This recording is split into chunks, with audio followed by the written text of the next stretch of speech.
Your league mates might not actually fully understand this, but there are right and wrong wide receivers to take in the early parts of your fantasy football drafts. Earlier this week, we did the same exercise with running backs. Now today, we're going to do it with wide receivers. Which wide receivers with insane upside are worth targeting in the first 5 rounds of your fantasy drafts? And similar to Tuesday's video, fellas, I think it's helpful if we add ADP context from last year and which wide receivers with upside ended up disappointing you. It was Garrett Wilson being drafted as the wide receiver 7, finished as the wide receiver 11, didn't really feel like it. Marvin Harrison Jr., wide receiver 9, Deebo Samuel, Chris Olave, both going as top 15 wide receivers. Those are the kind of players you don't want to draft. But Cameron, Brian Thomas Jr., exactly the kind of guy you want to spend an early second round pick, if not a late first round pick on. Yeah, I mean, Brian Thomas is he's been my guy since he came into the league. We love it. We got to give a big Duval. I mean, because we're just so excited to talk about Brian Thomas. And he has been doing it the last 2 seasons. Started in college, 13 games, 68 receptions, 1,177 yards, and 17 touchdowns. Comes over to the NFL, 17 games, 87 receptions, 1,282 yards, which was 3rd last season, and 10 touchdowns. Spoiler alert, it's not supposed to be that easy. It's not supposed to translate that directly from your junior year of college football to your rookie season. And then we have to factor in the dude had Mac Jones for the last couple of years. And I've last couple of years. He was with him at LSU. Yes. Even though he went to Alabama, LSU guy all through and through. We know that. But yeah, it's just it irks me a little bit. The amount of people I hear say, no, Mac Jones was good for him.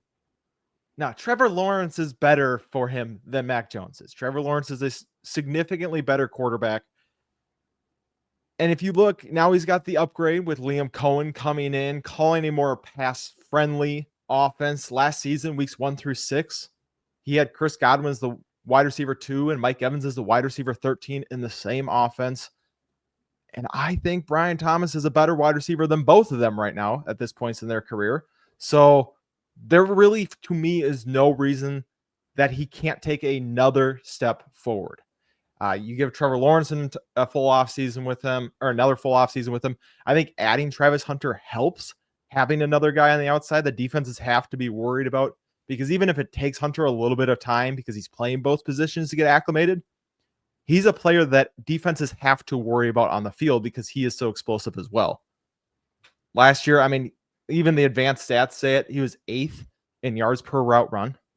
So not only was he the best player on the field, but like he was proving it at every aspect of the game. He was 5th in deep targets.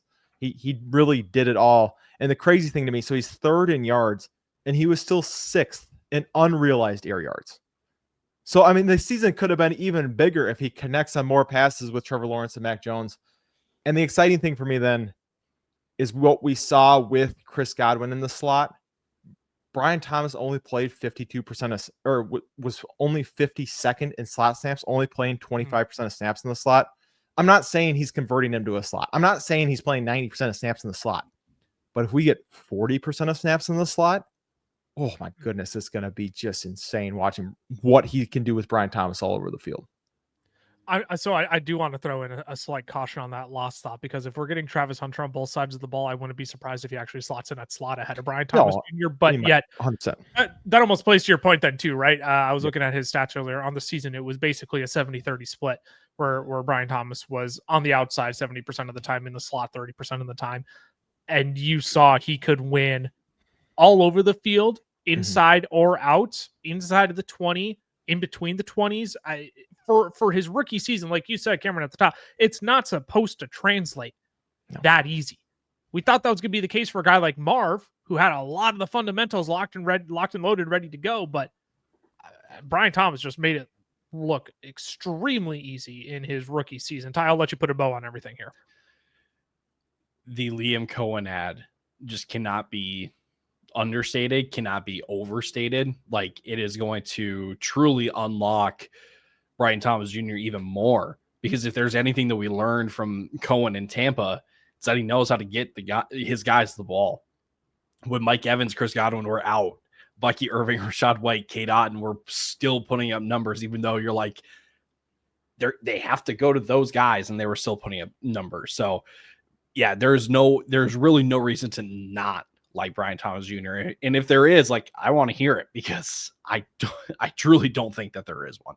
We'll keep chugging along on these wide receivers here, but before we do, I just want to take a moment and recognize 88% of you who have watched our videos over the last month actually haven't yet subscribed to our channel. Let's make a change on that quick. Hit that subscribe button and turn on that notification bell as well, so you know when all of our newest content is up. We know you're prepping to beat your league mates. It's July 17th when you're watching this.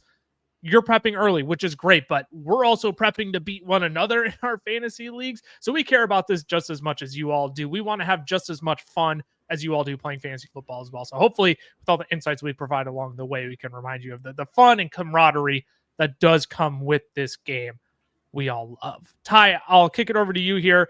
We're only moving a couple spots up the board because if you don't love Nico Collins and the upside he has this year, I'm surprised we're not hearing more about Nico Collins, like ahead of a guy like Puka Nacua even.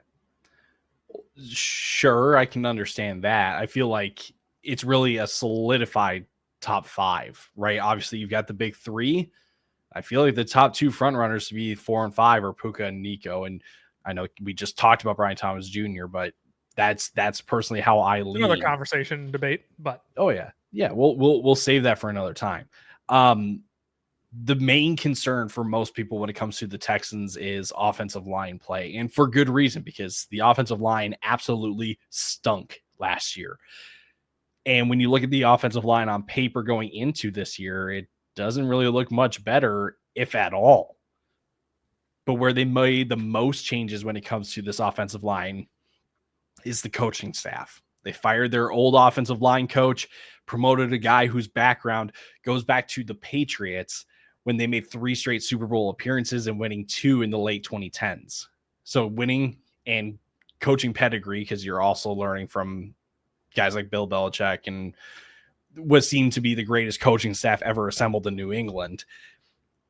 Then you fire Bobby Slowick and you hire Nick Caley from the Rams to be the new offensive coordinator and play caller. And whether you like it or not, sometimes that's all you need to at least just get back to average offensive line play, right? We're not asking for a complete 180 and asking that this offensive line is the best in the league. We just need it to be average, and this offense should get back on track. Just some examples for you. Dave Canales going to Carolina. That offensive line was top 10 in sacks and pressures allowed in the year that Canales took over. They were outside the top 10. Cliff Kingsbury in Washington. Washington was allowed the 5th most pressures the year before.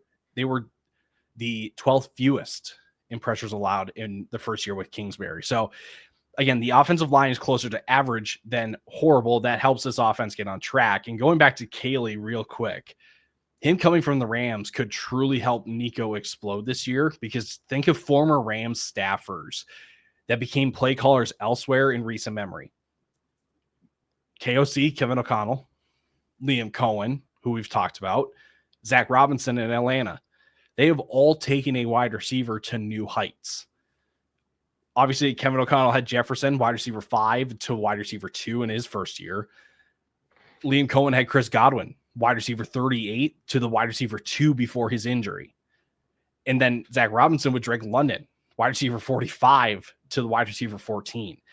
So Nico could honestly be the focal point of this offense, and that could truly catapult him to being a legit top 3 guy, because we know that he has the talent to do so, but now he has the system and the play caller to help him get there. Well, let's not even talk about the supporting cast around him too. Look, as much as we all love Jaden Higgins coming out, all love Jaden Noel coming out, it's like bottom 10 wide receiver 2 in the league, probably. And when you look at Puka Nacua, just got Devontae Adams, hello, and we're all in on the Rams offense all of a sudden. Malik Neighbors, Wan'Dale Robinson, we won't have that conversation. But like, you're basically debating between Nico and Amon-Ra, who has Jamison Williams, who everybody loves this year. And you have Brian Thomas, who, again, going a few spots ahead of Brian Thomas, but you just have Travis Hunter there now, who's apparently never gets tired. He's going to be on the field all the time for that team.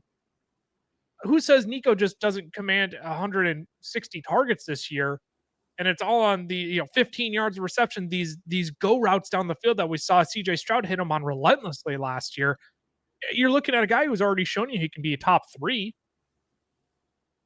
Who's to say like he can outperform Jefferson? He can outperform a CD this year. Does he contend with Jamar Chase? I mean, that is the upside as the wide receiver 1 overall, Cameron. Yeah, I think honestly, if I'm looking at guys outside of the top 3, because I think it's pretty well established, the Jefferson, Chase, CD, they are the front runners to be the wide receiver 1 overall, mainly because they've been the last 3 seasons, right? And nothing's really dropped off for any of them.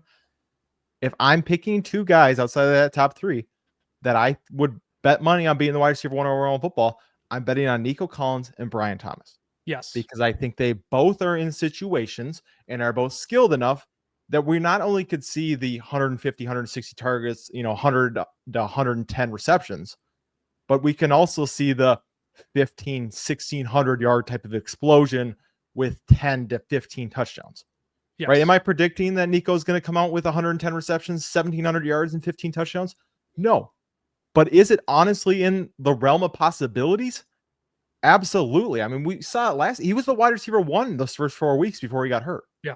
He was second in targets. He was first in yards, so it's within that range of outcomes. Same, we saw Brian Thomas at the end of last season. So yeah, we want to talk about explosive. These 2 guys definitely kind of bottle that. I lost the word that I was going to use for it. They embody that. Embody. That's what it was. I knew it was busting upside. Yeah. Yes. Bottle that. I knew that. I knew like "bah" was in the word. I just couldn't think of something. They bottle it up and never let it out. They don't show anybody their upside that they brutal. But I think that's the perfect way to wrap this up, because I would say we're all in agreement. If you're going to choose one of those guys outside of the big 3 to be the wide receiver 1 overall, I do think it's Nico Collins and Brian Thomas. You have to consider first. Puka Nacua probably comes next on that list, but again, that's another conversation for another time. I'm going to dig outside of this kind of like big tier of receivers here we have from Puka Nacua to Brian Thomas. It's a top of the next tier, but it's Drake London. And I recognize all of this hinges on if Michael Penix can live up to the 8th overall selection the Falcons used on him in the 2024 NFL draft. But I do think we got a foretaste of what the ceiling outcome actually is for Drake London last year against Carolina in week 18, right? It was 10 receptions on 18 targets for 187 yards and 2 scores. That was 35.5 fantasy points, the wide receiver 1 overall. And when you're commanding 158 targets like Drake London did last year, you're essentially locked and loaded to be a top 15 wide receiver, bare minimum, if not top 12. In the last 5 years, the only wide receivers who have commanded more than 150 targets and didn't finish as a top 12 wide receiver were Michael Pittman in 2023, where he was the wide receiver 15. And in 2021, it was DJ Moore who finished as the wide receiver 19. Like every year we're waiting on the quarterback play to just get marginally better or just get competent for the Falcons. But if Michael Penix doesn't turn out to be just a duck, and Zach Robinson can capitalize on and control that like Jameis Winston gunslinger mentality we've kind of alluded to in previous episodes, like we're essentially chasing upside from London's ADP towards being a top 5 wide receiver and breaking in to that elite tier of wide receivers that we just sifted through. Yeah, he's like you said, he's right at the top of that next tier. He's 1,200 yards last season, 100 in. Like you said, it's not even, excuse me. It's not even that Michael Penix really has to live up to being the 8th overall pick. Kirk Cousins was not great last year. And he was the quarterback for Desmond Ridder, but we thought it was going to be Kirk Cousins last year and it wasn't. Yeah. And he was still wide receiver 5 in fantasy football, granted wide receiver 14 in points per game, but absolutely fantastic. I mean, he's already proven I can do 100 yards, 1,200 or 100 receptions, 1,250 yards and 9 touchdowns. We get the slight bump off of that, and we're talking about a top guy who, again, could be top 5 wide receiver 2 seasons in a row. Ty, I know Darnell Mooney is your guy. But in terms of like wide Whoa. receiver twos, well, Some sorry, did I strong just words. cast out? Hey, I'm just saying you like taking yourself some Darnell Mooney. That's all. I know I'm saying. he's a You've been flag known plant. You've been known to select him a few times, but I can't imagine you actually think he gets too much in the way of the upside that Drake London actually possesses here. No, not at all. I mean, Drake London, elite target share, elite in targets per out run. What we had said about Brian Thomas Jr. about unrealized air yards, same thing applies to Drake London. So we get some more of those connections, and Drake London should be closer to 5 than he is to 10. And there's relatively no change in this Atlanta offense. Like, they didn't bring in somebody else. Like, their wide receiver 3 still is Ray McLeod, who nice little player for a 20th round dart throw, but like Drake London is pretty much set up to get another 150 targets, 160 targets. Like, it is the Bijan Robinson Drake London show in Atlanta. Well, Even if, go ahead, the only thing we haven't talked about is Kyle Pitts. Kyle Pitts, year Kyle 4 Pitts. breakout, You deserve the buzzer Kyle again. Pitts, year 4 breakout. I mean, it's here. I used my one buzzer for the show. I'm not using it again, but that's number 2 right there.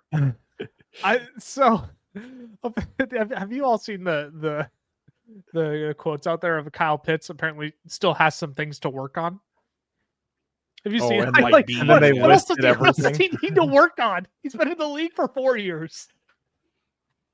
Oh, it's baffling to me. But no, again, Ty, I think that's such a valid point you bring up, is nothing has changed in Atlanta. And even if they do throw the ball less to try and relieve some of that pressure off Michael Penix, like Drake London is still the alpha here. Who says the efficiency doesn't go up, and the dip in volume from throwing less, like the efficiency is going to more than make up for that. And if he continues to score touchdowns at the rate he has as well, you can. What's great about where all these guys are being drafted right now, I know we've only talked about guys going in the late first, middle of the second round here, but you can stack these guys up together over on Underdog and just have an elite pairing of wide receivers to start your draft. We'll take a quick moment in here for them and be back with 3 more wide receivers. Today's show is brought to you by our friends over at Underdog, home of Best Ball Mania 6. There are $15 million in prizes up for grabs, with $2 million going to first place and another $1 million going to second place. Entering is super easy. You join a draft with 11 other people, select your team, and Underdog will automatically generate your highest scoring lineup each week. Essentially, you get all the fun of drafting with zero stress of making the wrong decision on who to start. Underdog hosts a variety of other contests as well, ranging from $3 entries to $500 entries, so there's something for everybody's pocketbook. If you're not on Underdog yet, use the code FELLAS when you sign up, because they'll give you up to $1,000 in bonus credits to play with, and we'll give you our 2025 draft guide for free. Again, that's code FELLAS over on Underdog. Now let's get you back to the rest of the show. Alrighty, we're back. We are going to keep chugging through these wide receivers. Brian Thomas Jr., Nico Collins, Drake London have been our 3 picks through the first 2.5 rounds here or so. Now we're going to get deeper down there. We're going to start looking between rounds 3 and 5 here, fellas. Cameron, I'm interested to hear the case you make on Mr. DK Metcalf, who I was very, very in on last year with Ben Grubb. Didn't quite pan out, but you think he has some brain-busting upside this year? Yeah, I think we could see him be one of the surprise wide receiver 1s at the end of the season. And my wide receiver 23 ranking, you see on that by the time we send out our next draft guide update on Friday, is going to be higher, because I'm going back in tonight, and I know especially after looking more into it for this episode, I'm more bullish than I was before, because really in this offense, from the passing perspective, it's him and the tight ends. And, Jonnu and Pat Freiermuth are going to not be great for each other for fantasy, but they're not going to affect DK, because this team still needs to throw the ball. And the Steelers think that DK Metcalf is a bona fide wide receiver 1. They got rid of George Pickens because they didn't think he was that guy, and then gave DK 5 years, $150 million. Is that what it came out to? He's the top 5 highest paid receiver in the league. Yeah, I think it's $30 million a year. So yeah, they believe in DK Metcalf, and are going to use DK Metcalf. And I know I rag on Arthur Smith constantly because he deserves it. But last season, George Pickens was on a 17-game pace for 125 targets. And the Steelers threw the ball the 7th least amount in the NFL last year. Drake London as a rookie with Desmond Ridder and Marcus Mariota. Was it pretty? No. But as a rookie, still has 70 receptions and 900 yards. Right? I'm not saying, like, obviously if DK has that, you will not have brain-busting upside. But what I am saying is the quarterback right now is much, much better than Desmond Ridder, Marcus Mariota. And even last season, when they switched from Justin Fields to Russ was 13 in pass attempts over the back part of the season when he was the starter. So they threw the ball with Russ. Now you come in with Aaron Rodgers, who last season just ran the ball the least amount in the NFL, right? All Rodgers wanted to do was throw. I'm not saying he completely gets his way in Pittsburgh, but I think he partly gets his way, right? I think that's probably part of the negotiations is, hey, you listen to me a little bit. And the other thing Rodgers has proved is that he hyper targets wide receivers, especially over this back couple of years. I mean, obviously he's had Devontae Adams, so that's helped. Devontae Adams, wide receiver 5 after coming over to Las Vegas in week 7. And I'm not saying DK Metcalf is Devontae Adams. I think, they're slightly different. Right. But he was wide receiver 3 in targets. Garrett Wilson was still top 20 in targets during that stretch. But from weeks 1 through 6, he led the league in targets before Devontae got there. So Aaron Rodgers is going to keep going to DK. And DK, I know it ended up disappointing last year, but weeks 1 through 7, he was wide receiver 8. He was just shy of 9 targets a game.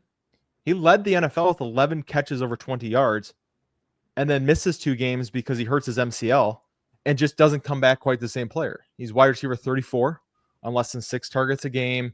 He only had 9 catches over 20 yards in 2 more games than he had during that previous stretch.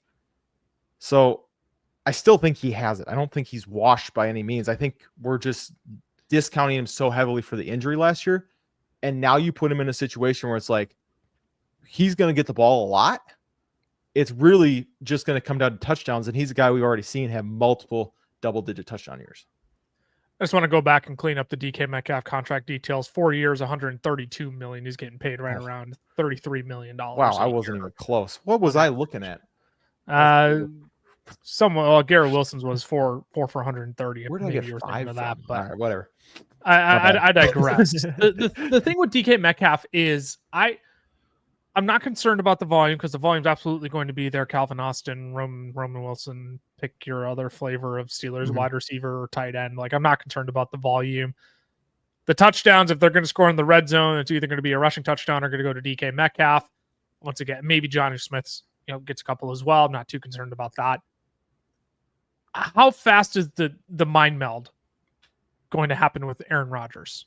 That's the thing that I'm like, it sounds like a silly reason to like be hesitant on a player. I will say, of all the wide receivers going in this range of Tet, DJ Moore, DK Metcalf, Xavier Worthy, if you're watching over on YouTube, like DK Metcalf is my preference out of that group because the clear wide receiver 1 in my head, there's literally nobody else there around him, and Aaron Rodgers is going to want to chuck the football around the yard. I have no questions about that. I just wonder, is that mind meld with Aaron Rodgers to produce the efficiency that we want, to produce this big leap that we want? Is that going to be there, or is it going to be 3-4 games of misconnections before they finally sync up from week 5 on? And by then, how does that actually impact the results? It's just a question. It's not necessarily disputing anything you said, Cameron, because I agree. I think DK Metcalf definitely still has the juice, but Ty, where do you stand? He is 4 points away from being my wide receiver 13. So a very close to being a wide receiver 1. Okay. Yeah. Like, I think it is as simple as that.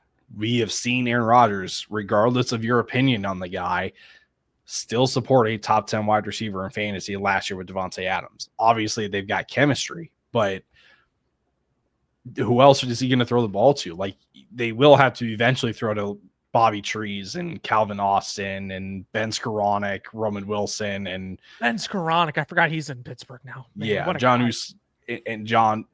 if we think however that tight end room is going to shape up. Point being, it has to be Aaron Rodgers to DK Metcalf, or else his offense stalls out. Totally. So at least like I get the whole, chemistry argument between DK and Rodgers and how quickly they can get that going. But at least we know right out of the gate, like it has to be Rodgers to DK. So yeah, no. And I don't refute any of that. It's more of where is the upside capped?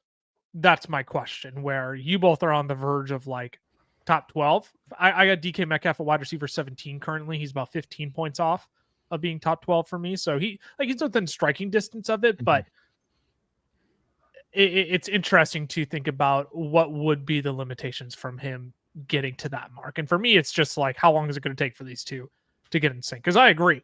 If this offense is going to move through the air, it has to be through DK Metcalf. I literally don't know who else it's going to be in Pittsburgh. And as we just talked about with Drake London, sometimes that is just the easiest way to fantasy success, is if you can just get fed the football with even average quarterback play. Ty, I'll kick it to you. We talked about this player as a bounce back candidate last year. Gosh darn it. It has to happen this year, right? Jaylen Waddle. I mean, I debated between Jaylen Waddle and the player that I ended up choosing for brain busting upside. And I'm looking forward to hearing the case you lay out here, because I'm probably going to be in lockstep. Full transparency, this was going to be Tyreek Hill, and then Cam messages me and goes, going around you, dog. Tyreek definitely doesn't go in outside the top 3 rounds. And I said, you're right. He does not. Be awesome. And so I said, yeah, right. It would be sweet. So then I was like, who am I going to talk about? And I was like, well, I feel like the obvious one is to talk about his teammate Jaylen Waddle, because I mean, they did just trade Jonnu Smith, so that's a vote of confidence. Money aside, it's a vote of confidence that it's going to be the Tyreek Hill, Jaylen Waddle show again. And I will admit, it sounds crazy to make the opinion or have the argument that Waddle could finish the year as the overall wide receiver 1. So I'm not even going to go down that path. No. But he has the upside to be a top 15 wide receiver again if things bounce his way. And I know it's scary because it hasn't worked out the last 2 years, but it's still there, guys. Like it is really still there. There's absolutely nothing to draw from last year. And if you try to find the silver lining from last year, you're just going to walk away depressed, because there's literally nothing. Okay. But what we had going into last year was a guy that found himself inside the top 10 targets per route run and yards per route run. And according to Fantasy Points data, he was inside the top 15 wide receivers and route win rate. So the guy was getting open. He was getting targeted. The only thing that kind of held him back was that he had his touchdowns cut in half, and he saw a weird decrease in snaps. So it was just a weird kind of year, but the decrease in snaps he still finished as a top 24 wide receiver in points per game. And now he's going closer to 30. When the guy, again, like I said, it still has that kind of top 15 upside, because if it's going to be the Tyreek and Waddle show, like I feel like the team is hoping for by trading away Jonnu Smith, this is really good value for a guy that can, we've said this for the past 2 years, but can ultimately help you win your league because of how late he goes in drafts. The biggest reason why Jaylen Waddle didn't succeed last year is now not on the team anymore. I mean, that's what it was. People were like, oh my gosh, Jonnu Smith, Devon Achane are out targeting Jaylen Waddle. What in the world is going on here? So when one of those factors is removed from the equation, I don't know how we're not like bouncing in our seats of, I can get Jaylen Waddle at wide receiver 20. Do either of you understand why we're drafting Waddle behind George Pickens? No. I don't fully understand that one. I'm not saying George Pickens should get buried, but I look at those two. Yeah, it can be Jaylen Waddle. I've seen him be explosive. I think this offense, as much as I like the Dallas Cowboys, as much as I know the Dallas Cowboys passing attack can produce fantasy points, I know the Miami Dolphins offense can get supercharged through the air. And I think the reason why we saw Jonnu on the field more last year, and this is just a theory, I don't know if it was 100% true, but that offensive line was pretty bad in Miami last year. So at some point, you got to keep Jonnu on the field. And if Tua's not having enough time to step back and throw to his wideouts, it is going to be short little dump offs like we saw to Jonnu Smith, to Devon Achane, and letting him rack up a ton of yards after the catch. So I got to imagine, sure, you'll keep another tight end along the line, but who's to say Jaylen Waddle isn't the guy who's now getting those manufactured touches this year like we saw Jonnu Smith getting last year? Devon Achane still going to get plenty, but the biggest hindrance to Jaylen Waddle's success in my mind last year is just no longer on the team, Cameron. So like, how can we not be excited about the prospect of what Jaylen Waddle could return on value this year? Yeah, I think it might be on the team still. I think it might still be Tua's health as well, touche. Touche. Yes. I'm not projecting Tua to miss time. Like I think that's irresponsible to just be like Tua's going to miss games, but there was 6 games last year where he didn't play in, and it was some mix of Tyler Huntley, Skylar Thompson, and Tim Boyle. So right away, there's a reason that they're dumping off to Jonnu Smith so much more, is because those quarterbacks can't throw down the field as effectively as, a Tua. So I think that's just such a huge part. I also like one of the reasons I really like Jaylen Waddle, one of the reasons he's a top 20 wide receiver for me right now, is because he has done it in both, like in 2 different aspects. We've seen him be a top 10 wide receiver. That first season with Brian Flores, it was all around the line of scrimmage. He was just getting peppered with targets. And then the next season, he was up over 16 yards per catch. He was doing it all downfield. And now we're kind of seeing him somewhere in the middle. And so I really do think he's the guy who can do it all. I think, if Mike McDaniel wants to keep his job, he's going to make sure the ball, every single play is pretty much in Devon Achane, Tyreek Hill, or Jaylen Waddle's hands. And he's not, you don't really need to veer off course from that, right? That's kind of should be the game plan. And it was when they were successful, right? The 2 seasons prior was you give it to one of the 3 fastest players on the field and you let them do their thing. And I think they're going to get back to that again this season. Yeah, I mean, when we talk about consolidation of targets and how that can just significantly help players, it's Jamar Chase, T. Higgins, and Chase Brown in Cincinnati. Mm-hmm. Yeah. In LA this year, I promise you it's going to be Puka Nacua, Devontae Adams, and Kyron Williams. Who, Kyron Williams is a different conversation, but it's going to go to those guys. Everybody loves those players, yet we've seen this team consolidate its targets at Tyreek Hill and Jaylen Waddle before, have success. Now, all of a sudden, because of 2 years and one of them with Tua's health last year, Jonnu Smith just happened to be a thing last year. We're just kind of like, no, but that doesn't matter anymore. Yeah.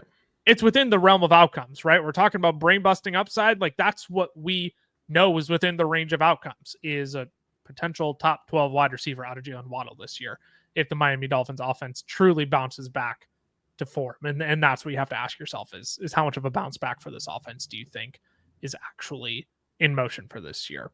If you want to see where we brought up our projections multiple times throughout this episode, Cameron's talked about where he had.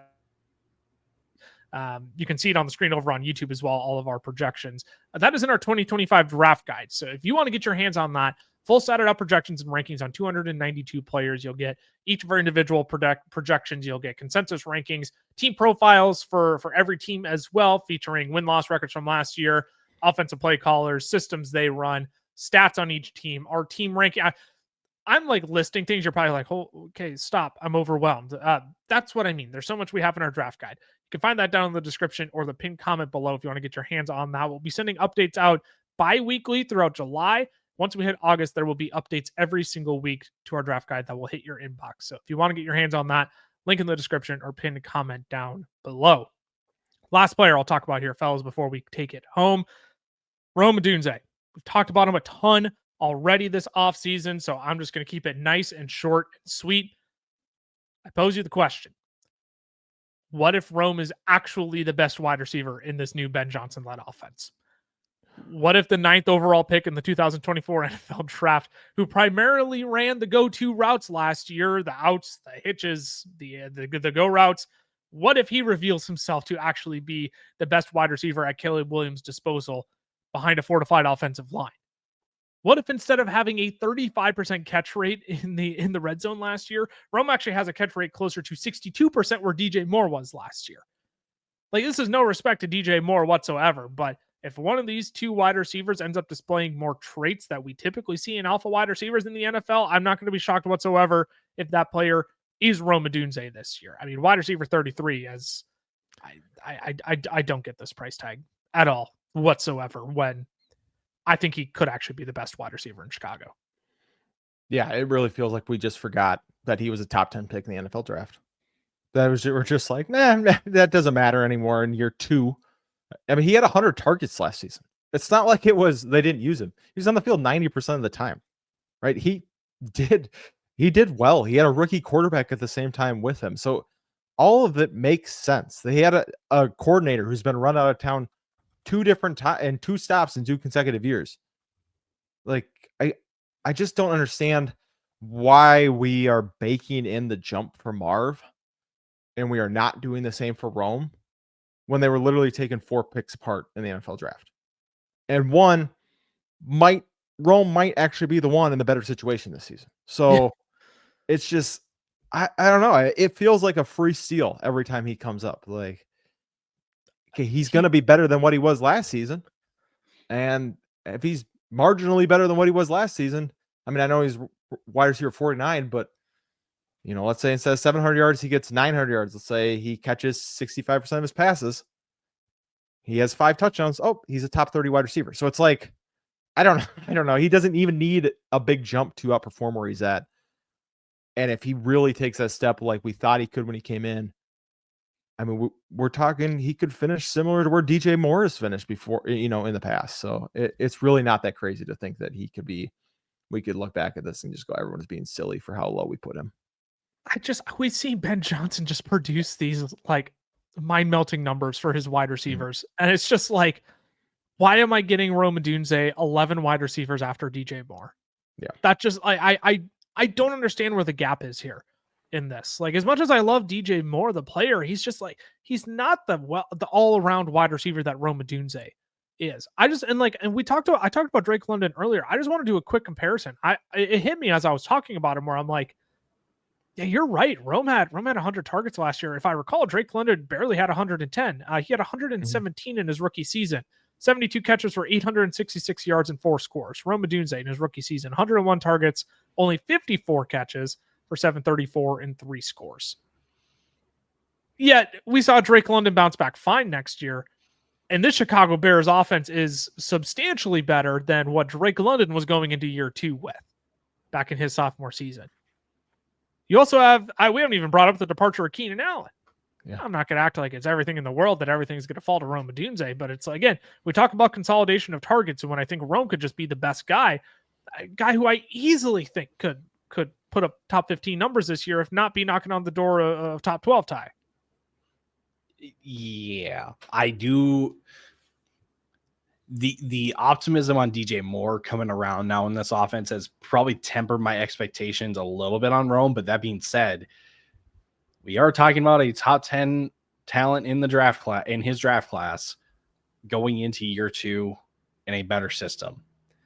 I think it can really be as simple as that. That, like, no duh, we're expecting him to take a step.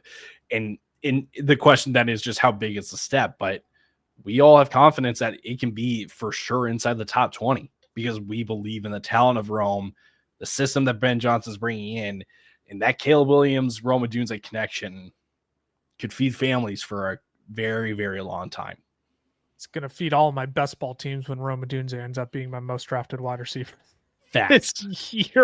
That's what I'm saying. It comes to this part where it's like I'm staring down Zay Flowers, Calvin Ridley, and Rome, and I'm just like, I'm really supposed to take Zay Flowers ahead of these guys? I'm supposed to take Calvin Ridley and a vet ahead of the second-year breakout? Like, I don't know why we're making this harder on ourselves than it feels like we need to. And maybe I'll end up looking like a fool at the end of the season, but that's fine. Wouldn't be the first time.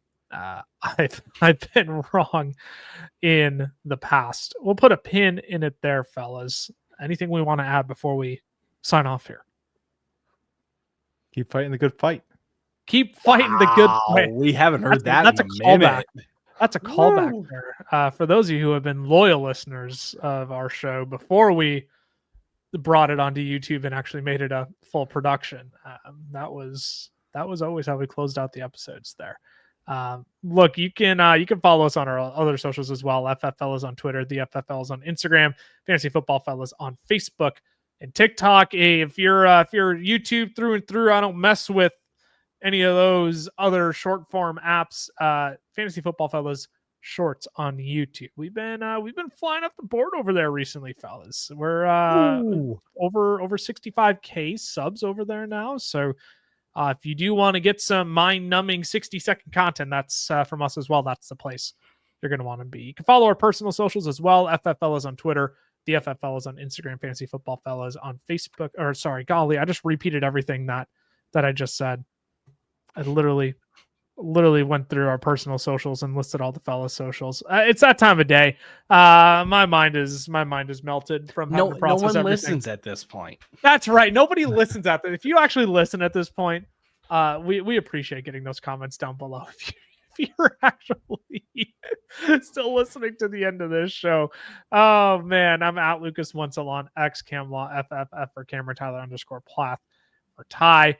We'll be back next week live on Monday for a mock draft hosted for you all to join. Those have been popping. How many people did you all have swing through last week? Like did you fill 3 or 4 drafts? Oh, well, just 2, but when you look back at the last 4 drafts, we filled them all. So we have 4 drafts in a row. They were taking their time making picks on Monday.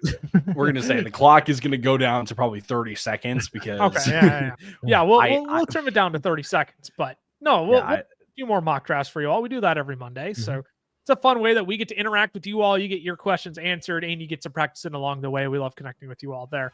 We'll be back with running back and wide receiver rankings next week, and we'll have an underdog stream as well on Wednesday. So make sure you subscribe, turn on the notification bell as well so you know when all of that content is out. Till next time, stay safe, stay healthy. See you next week. Deuces.